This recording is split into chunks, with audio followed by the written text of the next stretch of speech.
கொடுத்த நாளுக்காக கர்த்தருக்கு நான் நன்றி துதிக்கிறேன், ஸ்தோத்தரிக்கிறேன். அனைவருக்கும் கிறிஸ்மஸ் நல் வாழ்த்துக்களை தெரிவித்துக் கொள்கிறேன். முதலாவது ஆண்டவர் ஏன் பிறந்தார் அப்படிங்கிறத நாம் முதலாவது புரிஞ்சுக்கிட்டா தான் சும்மா நம்ம இப்போ ஒரு பண்டிகையாக கொண்டாடாமல் நம்ம வாழ்க்கையில் என்ன செய்கிறதுக்கு ஆண்டவர் வந்தாருங்கிற நோக்கத்தை தான் நம்ம அறிஞ்சுக்கணும்.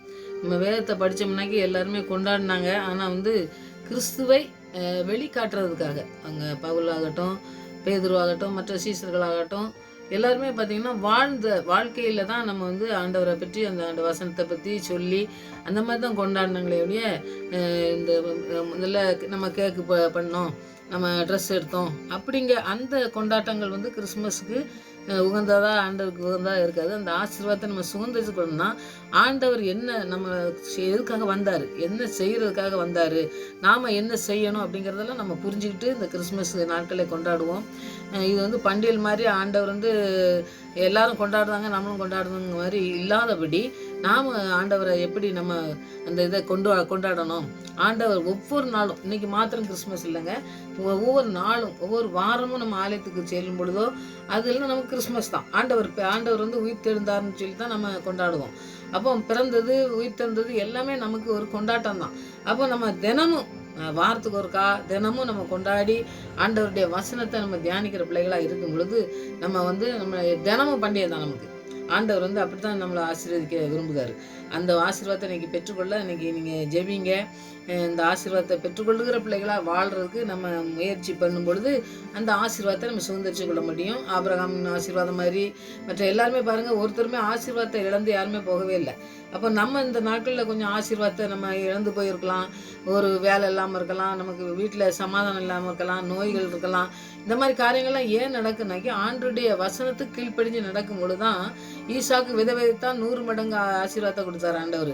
அப்போ விளையாத பொழுது விளைய வைக்கிற ஆண்டவர். அதனால் நமக்கு இல்லாத பொழுது இருக்கிறதா நம்மளை தருகிற தேவன். அப்படிப்பட்ட காரியத்தை நம்ம கற்றுக்கொண்டு நம்ம ஜெபிக்கும் பொழுது அந்த ஆசீர்வாதத்தை நம்ம சுதந்திரிச்சு கொள்ள முடியும். அதை இன்னைக்கு தியானிப்போம். ஆண்டவர் நம்மளோட கூட பேச ஜெயிப்போம். நல்ல தகப்பனே, உங்களுக்கு நன்றி செலுத்துகிற சுவாமி. இந்த நாட்களிலே ஆண்டவரே, உங்களை ஆண்டவர் பிறந்த நாளை கொண்டாடுவது மாத்திரமல்ல ஆண்டவரே, நீங்கள் எங்களுடைய உள்ளத்தில் பிறந்து எங்களுடைய எல்லா காரியங்களிலும் நீங்கள் முதலிடத்தில் இருக்கத்தக்கதாய் 100% நாங்கள் உங்களுக்கென்று அர்ப்பணித்து ஜெபிக்கிற பிள்ளைகளாய், நீங்கள் கொடுக்குற வேலைகளை செய்கிற பிள்ளைகளாய், உமக்கென்று பரிசுத்த கூட்டங்களை எழுப்புகிற பிள்ளைகளாய், கனி கொடுக்குற பிள்ளைகளாய் மாறுவதற்காகவே நீங்கள் இந்த உலகத்துக்கு எங்களுடைய பாவத்திலிருந்து சாபத்திலிருந்து எங்களை மீட்டெடுத்து எங்களுடைய நோய்களை எல்லாம் சுகமாக்கி எங்களை ஆண்டவரே தகப்பனே உம்முடைய பிள்ளையாய் மாற்றி எங்களை வழிநடத்துவீங்களே சுவாமி. அதை நாங்கள் கற்றுக்கொண்டு இந்த கிறிஸ்மஸை நாங்கள் கொண்டாட ஆண்டவரே ஒவ்வொரு நாளும் கிறிஸ்து எங்களுடைய வாழ்க்கையில பிறக்க நாங்கள் அர்ப்பணித்து ஜெபிக்கிற பிள்ளைகளாக இந்த நாட்களிலே நாங்கள் காணப்பட தேவன் தாமே எங்களுக்கு உயிர்ப்பிக்க வேண்டுமா ஜெபிக்கிற ஐயா. நீங்கள் உயிர்த்தெழுந்த தேவன், எங்களை உயிர்ப்பிக்கிற வந்த தேவன், எங்களை கண்மணி போல காக்க வந்த தேவன் என்று ஒவ்வொரு நாளும் நாங்கள் அறிக்கை செய்து ஒவ்வொரு நாளும் நாங்கள் வாழ்க்கையிலே ஆசீர்வாதத்தை சுதந்திரத்துக் கொள்கிற பிள்ளைகளாக காணப்பட தேவன் தாமே எங்களுக்கு உதவி செய்து வழிநடத்த போகிறக்காக நன்றி செலுத்துகிறோம். அப்படியே நீங்கள் ஒவ்வொரு பிள்ளைகளுக்கும் நீங்கள் செய்து வழிநடத்தி உடைய நாமத்தை உயர்த்த பிள்ளைகளை நீ ஆசீர்வதிக்குமா ஜெபிக்கிறேன். துதிக்கிற மாயமெல்லாம் உண்மைக்கே செலுத்துகிறேன். இயேசு நாமத்தை ஜெபங்கள் நல்ல பிதாவே, ஆமேன். ஒரு பாடல் பாடி வசனத்துக்குள்ள நமக்காக சொல்லுவோம்.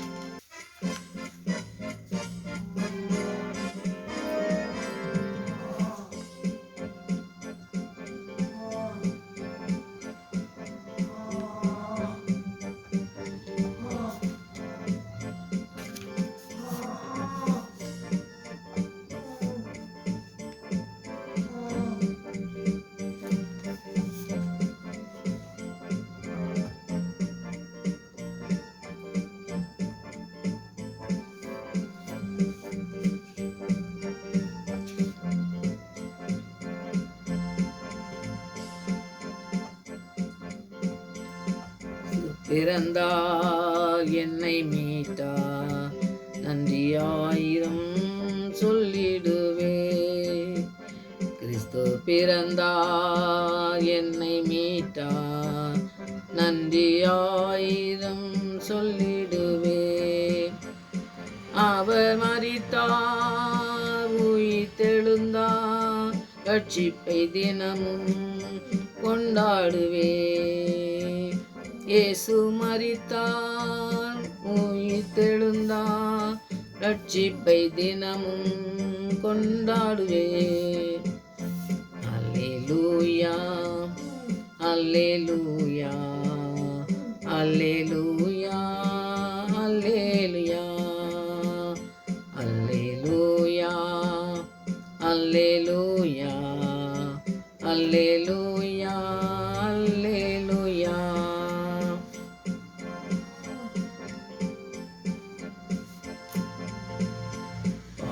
சேற்றிருந்து என்னை தூக்கினார், சொந்த பிள்ளையாய் என்னை மாற்றினார். பாவ சேற்றிருந்து என்னை தூக்கினார், சொந்த பிள்ளையாய் என்னை மாற்றினார். துதி செலுத்துவேன், அவரை உயர்த்துவேன், துதி செலுத்துவேன், அவரை உயர்த்துவேன். அல்லேலூயா அல்லேலூயா அல்லேலூயா அல்லேலூயா.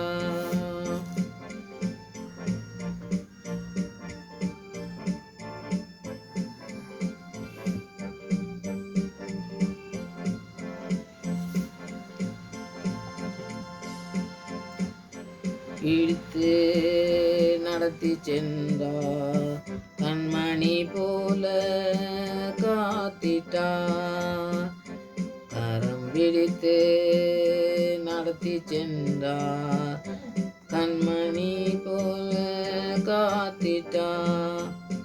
கல்வாரி அன்பை என்றும் பாடுவேன், கல்வாரி அன்பை என்றும் பாடுவேன்.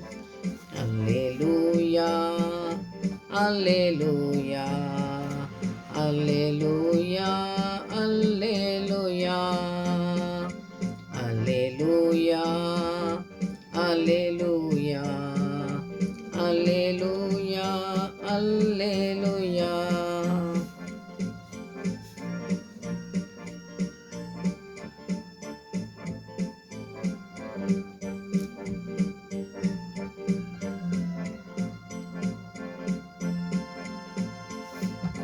வியாதி நேரத்தில் வைத்தியர் அவரே, கண்மணி போல் என்னை காத்திட்டார். வியாதி நேரத்தில் வைத்தியரே, கண்மணி போல என்னை காத்திட்டார். எண்ணி எண்ணி உயர்த்திடுவேன், எண்ணி எண்ணி உயர்த்திடுவேன். அல்லேலூயா அல்லேலூயா அல்லேலூயா அல்லேலூயா அல்லேலூயா அல்லேலூயா அல்லேலூயா அல்லேலூயா.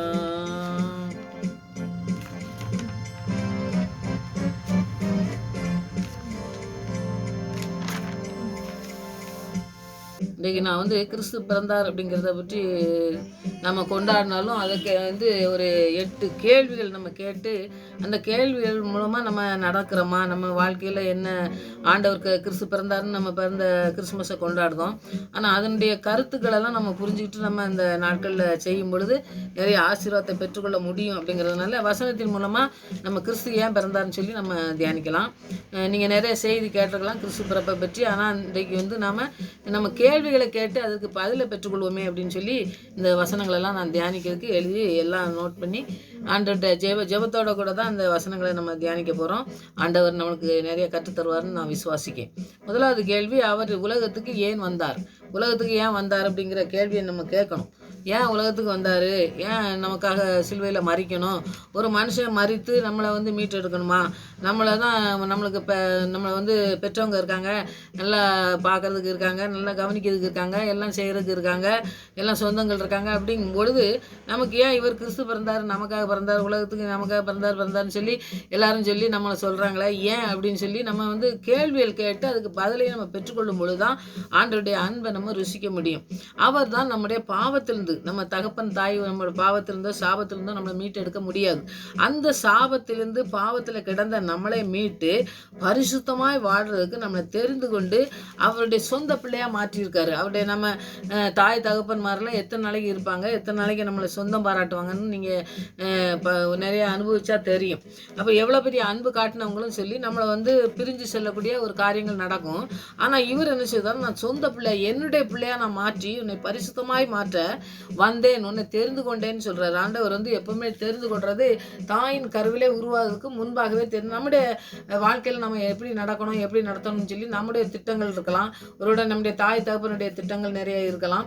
அந்த திட்டங்களை விட ஆண்டுடைய திட்டம் வந்து தகப்பனுடைய தாயினுடைய வயிற்றிலே கருவாக உருவாகிறதுக்கு முன்பாகவே நம்மளை தெரிந்து கொண்டு நம்மளை எப்படி நடத்தணும்னு சொல்லி தேர்ந்தெடுத்திருக்கிற தகப்பனுடைய காரியங்கள் தான் நம்முடைய வாழ்க்கையில் நடக்கணும்னு சொல்லி இன்னைக்கு நம்ம அர்ப்பணித்து ஜெபிப்போம். ஆண்டோடைய பிள்ளையா நம்மளை சொந்த பிள்ளையா மாற்றுறதுக்கு தான் ஆண்டவர் வந்து நினைச்சிருந்தார், உலகத்துக்கு வந்தார். இதை நான் சுருக்கமாக சொன்னாலும் நிறைய நீங்கள் காரியங்களை கற்றுக்கொள்றதுக்கு ஜெபத்தோடு கூட இந்த வசனங்களை தியானிச்சிங்கன்னாக்கி நிறைய காரியங்களை கற்றுக்கொள்ள முடியும். அதனால் உலகத்துக்கு வந்ததே அவருடைய சொந்த பிள்ளையாக மாற்றுறதுக்கு. அவருடைய சொந்த பிள்ளைனால அவர் எல்லாவற்றையும் நமக்கு என்ன செய்கிறாரு, நமக்கு வந்து எல்லாத்தையும் தர்றதுக்கு, எல்லாத்தையும் செய்கிறதுக்கு, எல்லாவற்றையும் செய்கிறதுக்கு முடிவு பரியந்தம், கடைசி முடிவு பரியந்தம் இருப்பேன்னு சொல்லியிருக்காரு. அப்படிப்பட்ட சொந்த பிள்ளையாக மாறதுக்கு இன்றைக்கி நம்ம அர்ப்பணித்து ஜெபிக்கும் பொழுது தான் உண்மையான கிறிஸ்மஸ். கிறிஸ்து நம்முடைய வாழ்க்கையில் பிறக்கணும், அவருடைய பிள்ளையாக நம்ம மாறணும். அதுக்கு தான் உலகத்துக்கு வந்தார்னு சொல்லி நம்ம அதை நினச்சி ஜெபிக்கணும். ஆண்டவர்கிட்ட நம்ம ஒவ்வொரு நாளும் வசனத்தை படிக்கும் பொழுது, அதை நம்ம தியானிக்கும் பொழுது தான் நமக்கு ஆண்டவருடைய அன்பை ருசிக்க முடியும். ரெண்டாவது கேள்வி, நமக்கு என்ன தந்தார் அப்படிங்கிற கேள்வியை நம்ம கேட்கணும். கேட்கும்பொழுது நமக்கு எப்பொழுதும் கூட இருக்கும்படி உதவி செய்கிறதுக்கு பரிசுத்த ஆவியார், அதாவது தேற்றரவாளனே தந்திருக்காரு. யோவான் 14:26 நீங்கள் படிச்சுன்னா தேற்றரவாளனே நமக்கு தந்திருக்காரு. நம்ம தனியாக விட்டுட்டு போகல. ஆண்டவர் வந்து வந்தார், பரிசுத்த ஆவியை பரிசுத்தமாய் வாழ்றதுக்கு நமக்கு கற்றுத்தந்தாருன்னு சொல்லி தேர்ந்து கொண்டாருன்னு சொல்லியிருக்கேன்.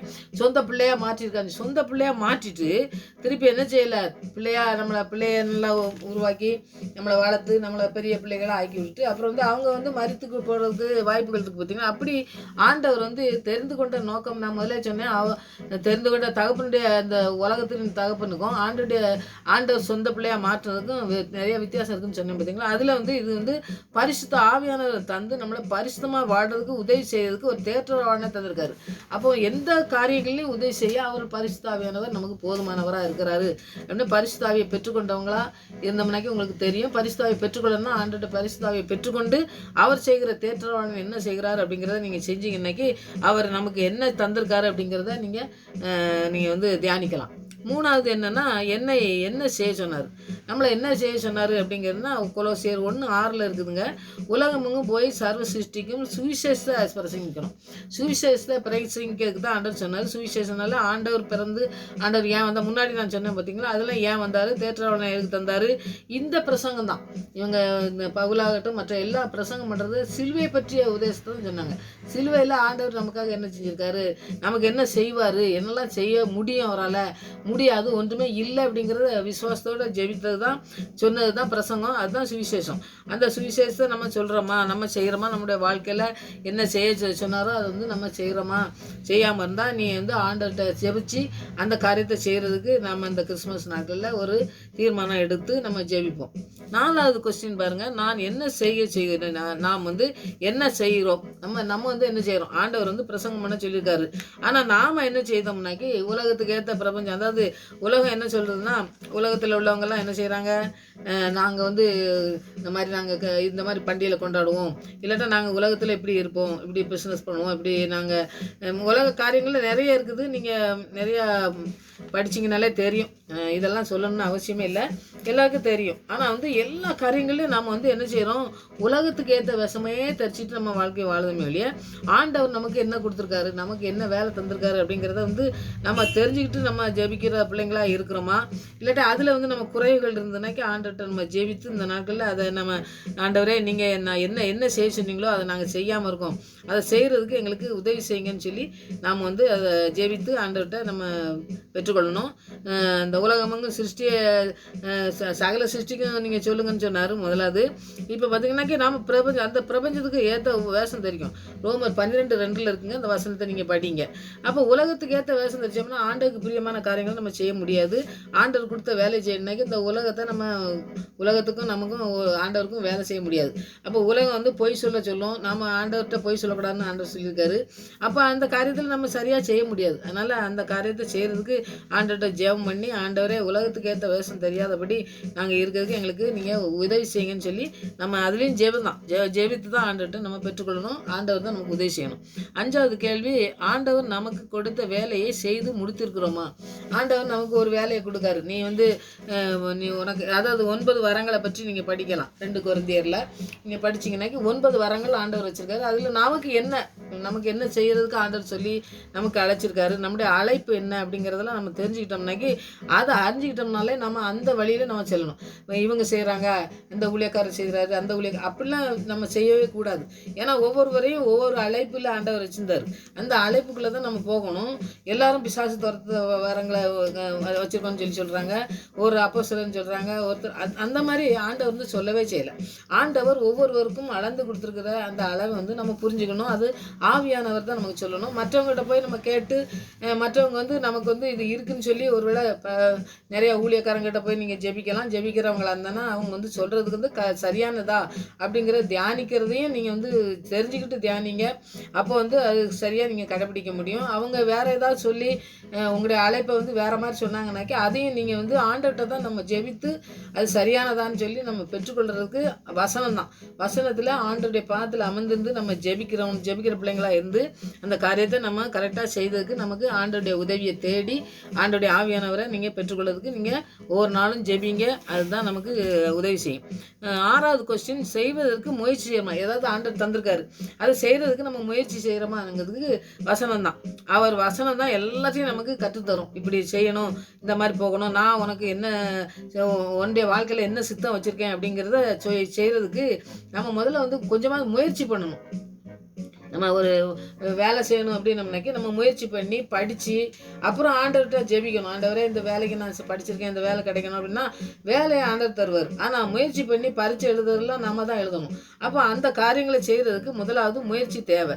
முயற்சி செய்யாமல் நம்ம அது ஒன்றுமே செயல்படுத்தாமல் நம்ம பாட்டுக்கு ஆயத்தமே இல்லாமல் இருந்தோம்னாக்கி அதனால் பயன் வந்து கிடைக்கிறதுக்கு நமக்கு வாய்ப்பு இல்லாமல் போகும். அதுக்கு வந்து ஒரு வசனத்தை நான் சொல்கிறேன். யோவான் 11:41 நீங்கள் பார்த்தீங்கன்னா லாசருவை பற்றி நீங்கள் படிக்கலாம். அந்த லாசர் வந்து மரித்து 4 நாளாக நாரி போன லாசருவை ஆண்டவர் வந்து என்ன செய்கிறாரு, உயிர்த்தெழ செய்கிறாரு.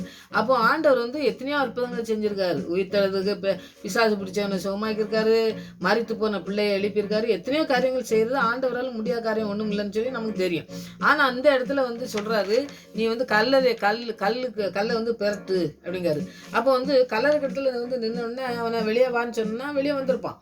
ஆனால் நாம் ஒரு வேலை செய்யணுங்கிறத இதில் வந்து சுட்டி காட்டுறதை நம்ம பார்க்கோம். அப்போ அந்த கல்லை உருட்டி வெளியே எடுக்கும் பொழுது லாசருவே வெளியே வாங்கும் பொழுது அந்த கெட்டோடு தான் வர்றான்னு சொல்லி பார்க்கும்.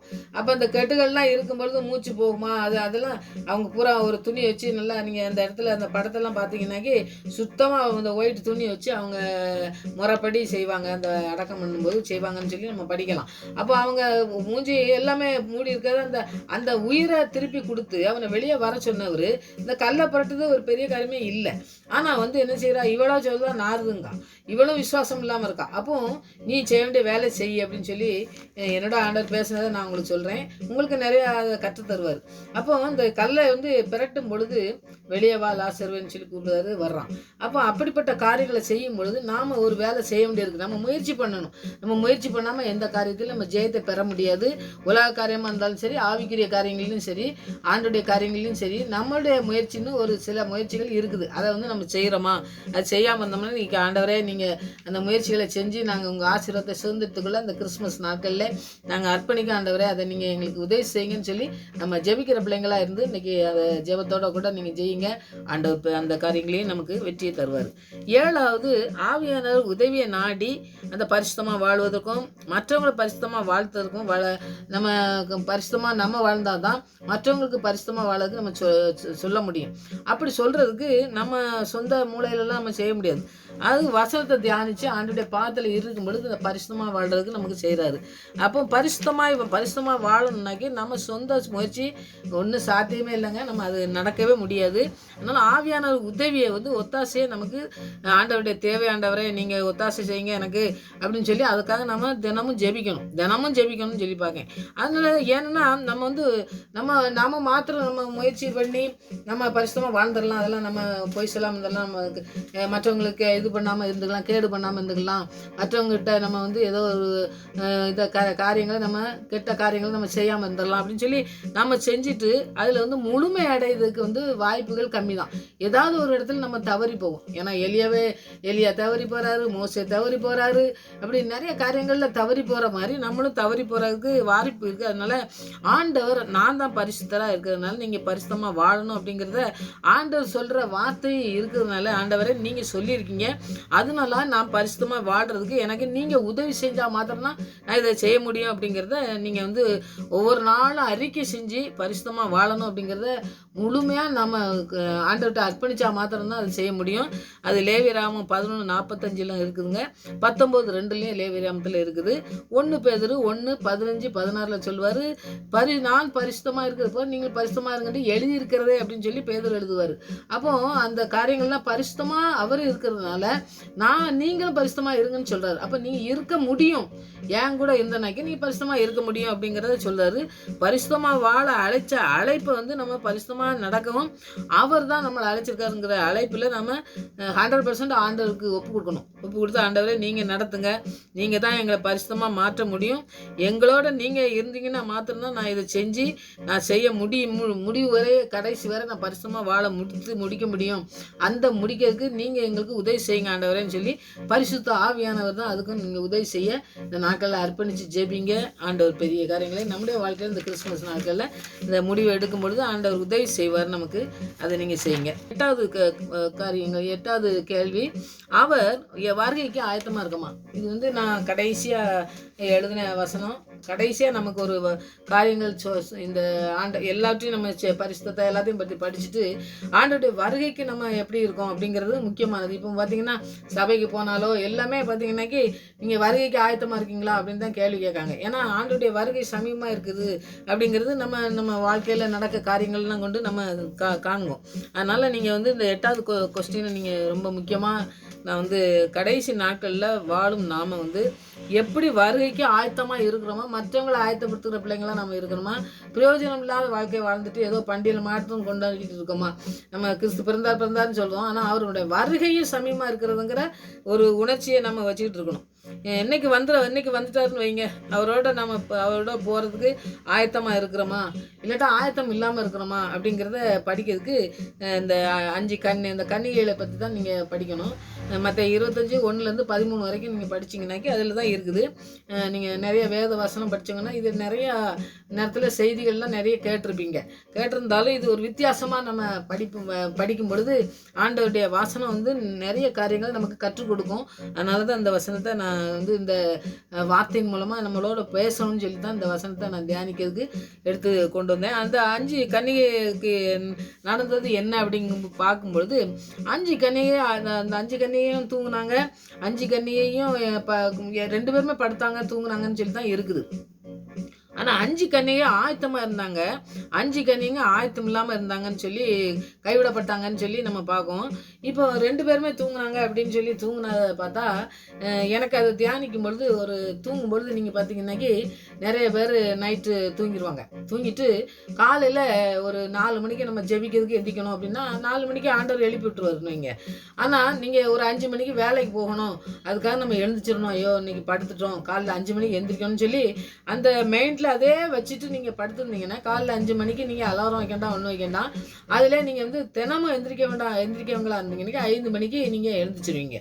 அப்போ என்ன செய்கிறீங்க, ஆயத்தத்தோடு படுக்கீங்க. நைட்டு படுக்கும் பொழுது என்ன செய்கிறீங்க, காலையில் 5 மணிக்கு எழுந்திரிச்சு இவ்வளோ வேலை இருக்குது, வேலைக்கு போகணும், இவ்வளோ ஆயத்தப்படுத்தணும் அப்படிங்கிற ஒரு நிச்சயத்தோட, அது நிச்சயம் மாத்திரம் இல்லைங்க, ஆயத்தம் பண்ணிட்டு இருக்கீங்க.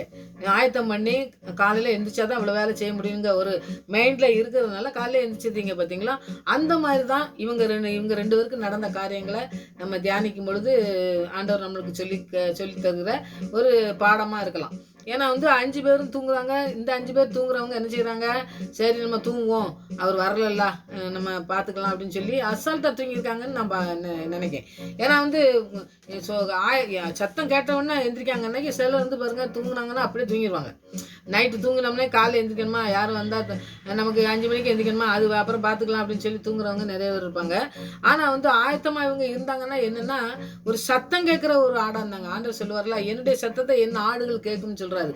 அப்போ இவங்க வந்து சத்தம் கேட்காம தூங்கிட்டாங்க, நல்லா தூங்கிட்டாங்க.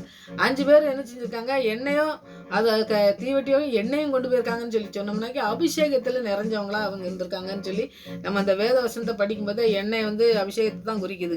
அவங்க தீவெட்டி எண்ணெயெல்லாம் பார்த்தீங்கன்னாக்கி 2 பேருமே ஆயத்தமாக இருக்கக்கூடிய ஒரு காரியம், வெளிச்சத்தை கொடுக்கக்கூடிய ஒரு தீவெட்டினாலே தீயை கொளுத்தணுன்னா என்ன செய்யணும், வெளிச்சம் வரணும். அப்போ எண்ணெய் இருந்தால் தான் தீ எரியும். எண்ணெய் இல்லைனாக்கி அது அணைஞ்சு போகும். அப்படி அணைஞ்சது தான் அவங்க வந்து கேட்காங்க. ஆனால் வந்து பார்த்தீங்கன்னாக்கி இவங்க வந்து என்ன செஞ்சுருக்காங்க, எப்பவும் ஆயத்தத்தோடு இருந்திருக்காங்க. ஆயத்தத்தோடுன்னா ஆண்டுடைய அபிஷேகத்தினால நிறையப்பட்ட ஆண்டவரே, நீங்கள் எப்போ வருவீங்களோ, நீங்கள் உங்கள் சத்தம் கேட்டோன்னு நாங்கள் எழுந்திரிக்கணும் ஆண்டவரே. எங்கள் சத்தம் கேட்கும் போது நாங்கள் வந்து என்ன செய்யணும், அதெல்லாம் ஆயத்தம் பண்ணி நாங்கள் எழுந்திச்சிடணும். உடனே அபிஷேகத்தில் நிறைஞ்சி நாங்கள் உடனே என்ன செய்யணும், எழுந்திச்சு உங்கள் சத்தத்துக்கு நாங்கள் கீழ்ப்படிஞ்சு உங்களோட கூட நாங்கள் வர்றதுக்கு ஆயத்தமாக இருக்கணும்னு சொல்லி அந்த ஆயத்தத்தில் இருந்திருக்காங்க. நீங்கள் இந்த வசனத்தை நீங்கள் நிறைய தியானிச்சிங்கன்னா ஆண்டவர் உங்களோட கூட பேசுவார். இதில் நிறைய கருத்துக்கள் இருக்குதுங்க, அதை நீங்கள் தியானிங்க. அப்போ 5 பேர், அப்போ 5 பேர் வந்து உடனே எந்திரிச்ச உடனே அவங்க ஆயத்தமாகிட்டு இருக்காங்க. எல்லாம் எண்ணெய் இது திரியெல்லாம் நல்லா போட்டு தீபத்தை வைக்கிறதுக்கு எண்ணெயெல்லாம் ஊற்றுறதுக்கு அவங்க இருக்கும்பொழுது இவங்க அந்த சத்தம் கேட்டு தான் இருந்திருக்காங்க. இவங்க சத்தம் கேட்டு, ஆண்டவருடைய சத்தம் கேட்டு இல்லை. இவங்க எல்லாம் அந்த எப்படியாவது அந்த எண்ணெயை ஊற்ற வைக்கிறது ஏதோ பேசியிருப்பாங்கன்னு வச்சுக்கோங்க. அப்படி இருக்கும்போது அந்த சத்தம் கேட்டு எந்திரிச்சு எங்களுக்கு கொஞ்சம் எண்ணெய் கொடுங்க, எங்களுக்கு எல்லாம் தீ அணைஞ்சு போச்சுன்னு கேட்கும்பொழுது இவங்க எங்களுக்கும் உங்களுக்கும் பத்தாமல் போயிருங்க, அதனால் எங்களுக்கும் இருக்கிறத நாங்கள் ஊற்றி கொண்டு போய் ஆண்டவர்கிட்ட நாங்கள் போய் சேரணும், அது வரைக்கும் எங்களுக்கு வேணும், உங்களுக்கு தந்துட்டோம்னா எங்களுக்கும் இருக்காது அப்படின்னு சொல்லி அந்த சுயநலத்தோடு சொல்கிற காரியங்கள் மாதிரி அதில் இருக்கிறத நீங்கள் படிச்சிங்கன்னாக்கி ஒருவேளை தியானிச்சிங்கன்னாக்கி உங்களுக்கு தெரிஞ்சுக்கலாம். அப்போ வந்து பார்த்தீங்கன்னாக்கி இவங்க வந்து சுயநலத்தில் சொன்ன மாதிரி இருந்தாலும் அவங்க வந்து கேட்கும்போது கொஞ்சம் கொடுத்துருக்கலாமே, ஏன் 2 பேரும் போயிருக்கலாம்ல, ஏன் 2 பேரும் ஒன்றா தானே வந்தாங்க, ஒன்றா தானே தீயெல்லாம் ஒன்றா தானே படுத்து தூங்குனாங்க, ஏன் அப்படி கொடுக்க மாட்டேன்னு சொன்னாங்க அப்படின்னு சொல்லி நம்ம சொல்லும் பொழுது இவங்க 5 பேரும் வந்து இவங்ககிட்ட எண்ணெயை கேட்டு நீங்கள் கடையில் போய் வாங்குங்கன்னு சொல்லும் பொழுது கடைக்கு போய் வாங்க போகும்பொழுது இங்கே கதவு அடைக்கப்பட்டு திருப்பி எண்ணெயெல்லாம் வாங்கிட்டு வந்து திருப்பி கூப்பிடும்போது ஆண்டவர் அடைச்சதான் இனிமேல் உள்ளே வர முடியாது அப்படின்னு சொல்லி சொல்கிறத நீங்கள் படிக்கலாம். அப்போ கதவு அடைக்கப்பட்ட காலம் வரைக்கும் வந்துச்சுங்க அவங்க வந்து விழிச்சிருந்து அதுக்கு ஆண்டவருடைய வசனத்தை தியானிக்கிறதுக்கோ அவங்ககிட்ட ஆண்டவர்கிட்ட ஜெபிக்கிறதுக்கோ அவங்க அபிஷேகத்தில் ஆண்டவரே நீங்கள் எப்பொழுதும் என்னோட கூட இருங்க ஆண்டவரே, நீங்கள் உங்கள் சத்தத்தை கேட்டு நாங்கள் எழுந்திருக்கணும்னு சொல்லி அந்த மாதிரி ஒரு காரியத்தை அவங்க செய்யாமல் இருந்திருக்காங்கங்கிறத நீங்கள் இதில் உள்ள நிறைய கருத்துக்கள் இருக்குது, அதை தியானிக்கலாம்.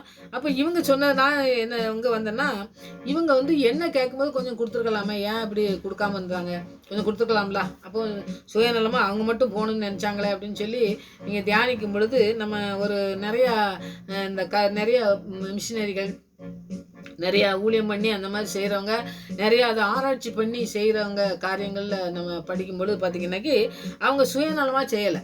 ஏன்னா சுயநலமாக செஞ்ச மாதிரி நமக்கு தெரியுது.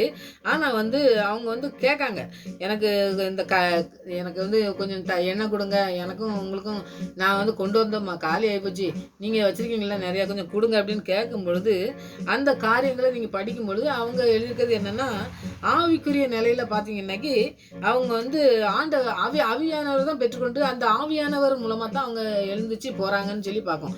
இப்போ ஆவியானவரை உள்ளே வச்சுட்டு அபிஷேகத்தினால் நிறைவேற்றப்பட்டு ஆண்டவரே அவங்க சத்தத்தை கேட்கணும்னாக்கி ஆவியானவர் மூலமாக தான் அவங்க சத்தம் கேட்டு போகிறாங்கன்னு சொல்லி நம்ம இந்த இடத்துல நிறைய விளக்கங்கள் கொடுத்துருக்காங்க.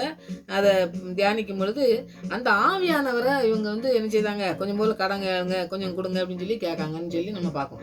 அப்போ ஆவியானவரை யாருமே வந்து என்ன செய்ய முடியாது, பங்கு போட்டு நீ கொஞ்சம் வச்சுக்கலாம் கொடுக்க முடியாது.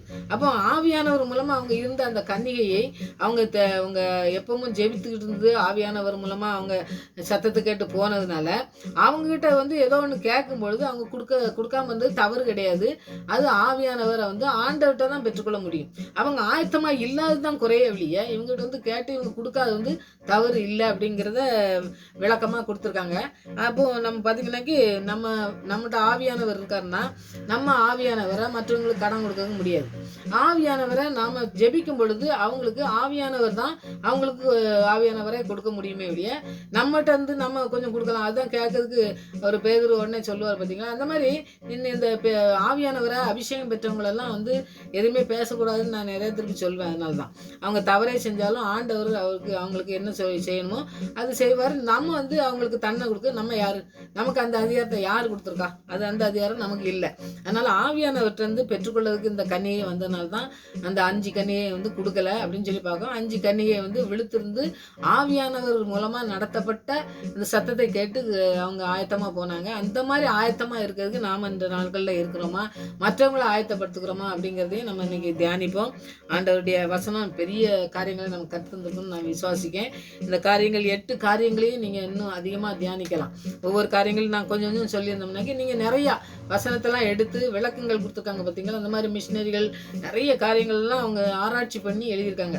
அந்த மாதிரி புஸ்தகங்களெல்லாம் நிறைய வாங்கி படித்து அதன் மூலமாக அந்த வசனங்கள்லாம் தியானிக்கும் பொழுது நிறைய காரியங்களை நம்ம கற்றுக்கொள்ள முடியும். அதனால் கிறிஸ்மஸ் கொண்டாடிட்டு அப்படியே நம்ம வாழ்க்கையில் ஏதோ சுகபோகமாக இருக்கணும் அப்படிங்கிறதுக்காண்டி கிறிஸ்மஸ் கொண்டாடாதபடி இந்த காரியங்களெல்லாம் நம்ம கற்றுக்கொண்டு ஆண்டவர் ஆயத்தமாக வச்சுருக்காரா, நம்ம ஆவியானவர் பெற்றுக்கொண்டது எதுக்கு, பரிசுத்தமாக வாழ்கிறதுக்கு, நம்ம அவருடைய சொந்த பிள்ளையாக மாற்றுறதுக்கு, அதுக்காக நம்மளை மாற்ற அதுக்காண்டி தான் அபிஷேகத்தை தந்திருக்காரு. அந்த அபிஷேகத்தை நம்ம காத்துக்கொண்டு இருக்கோமா, அபிஷேகத்தை தந்ததை நம்ம அவர் என்ன அழைப்பு நமக்கு கொடுத்துருக்காரு அந்த நம்ம அழைப்பை செஞ்சுட்டு முடிச்சிருக்கோமா, அவர் நமக்கு என்ன தந்திருக்காருங்கிறத நம்ம புரிஞ்சிருக்கோமா, அவர் நம்ம என்ன நடத்தணும்னு சொல்லி நம்ம தாயின் கருவிலே உருவாக்கு முன்பாக நம்ம தெரிந்து கொண்ட நோக்கத்தை தெரிஞ்சுக்கிட்டோமா, நம்ம பரிசுத்தமாக வாழ்கிறோமா, நம்ம ஆண்டவருக்கு பிரியமான காரியங்களை செய்கிறோமாங்கிறத 100% ஆண்டவருக்கு அர்ப்பணித்து நம்ம ஜெபிக்கிற பிள்ளைங்களாக இருக்கிறதுக்கு இன்றைக்கி அர்ப்பணித்து நம்ம கிறிஸ்மஸ் பண்டிகையை கொண்டாடணும். அப்போ உண்மையாக ஆண்டவர் நம்மளோட உள்ளத்தில் நம்முடைய இல்லத்தில் பிறந்து நம்முடைய பிள்ளைகளையும் ஆசீர்வதிப்பார், நம்மளை ஆசீர்வதிப்பார், மற்றவங்களையும் ஆசீர்வாதமாக மாற்றுறதுக்கு நம்மளை பயன்படுத்துறதுக்கு நம்ம ஒப்பு கொடுக்கும் பொழுது ஆண்டவர் பயன்படுத்தி நம்மளையும் நடத்துவார். அதுக்காக நம்ம நாங்கள் ஜெபத்தோடு கூட இந்த கிறிஸ்மஸை கொண்டாடுவோம். ஆண்டவர் பெரிய காரியங்களை நம்முடைய வாழ்க்கையில் செய்வார். ஆமென். உம்மை உயர்த்திடணும், உம்மை உயர்த்திடணும்,